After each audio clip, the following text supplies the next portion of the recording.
एक समय की बात है। एक पंडित जी कई वर्षों तक काशी में शास्त्रों का अध्ययन करने के बाद गांव लौटे। पूरे गांव में शोहरत हुई कि काशी से शिक्षित होकर आए हैं और धर्म से जुड़े किसी भी पहेली को सुलझा सकते हैं। शोहरत सुनकर एक किसान उनके पास आया और उसने पूछ लिया, पंडित जी, आप हमें यह बताइए कि पाप का गुरु कौन है। प्रश्न सुनकर पंडित जी चकरा गए। उन्होंने धर्म व आध्यात्मिक गुरु तो सुने थे, लेकिन पाप का भी गुरु होता है, यह उनकी समझ और ज्ञान के बाहर था। पंडित जी को लगा कि उनका अध्ययन अभी अधूरा रह गया है। वह फिर काशी लौटे, अनेक गुरुओं से मिले, लेकिन उन्हें किसान के सवाल का जवाब नहीं मिला। अचानक एक दिन उनकी मुलाकात एक गणिका यानी वेश्या से हो गई। उसने पंडित जी से परेशानी का कारण पूछा तो उन्होंने अपनी समस्या बता दी।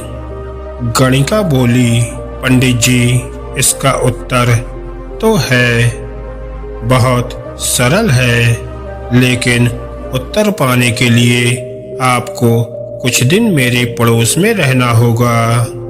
पंडित जी इस ज्ञान के लिए ही तो भटक रहे थे।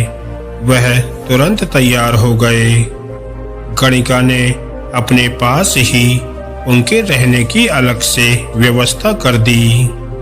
पंडित जी किसी के हाथ का बना खाना नहीं खाते थे और अपने नियम, आचार और धर्म परंपरा के कट्टर अनुयायी थे।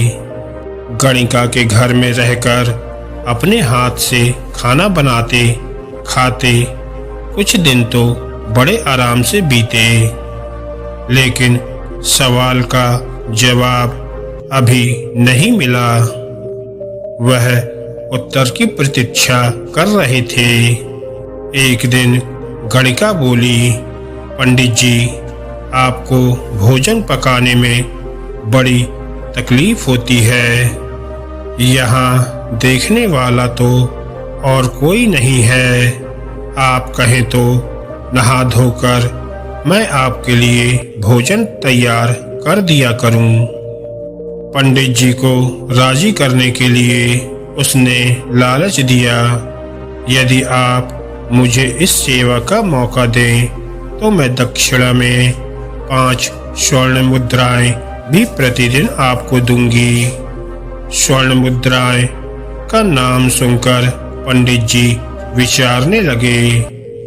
पक्का पकाया भोजन और साथ में सोने के सिक्के भी, अर्थात दोनों हाथों में लड्डू है। पंडित जी ने अपना नियम, व्रत, आचार विचार, धर्म सब कुछ भूल गए।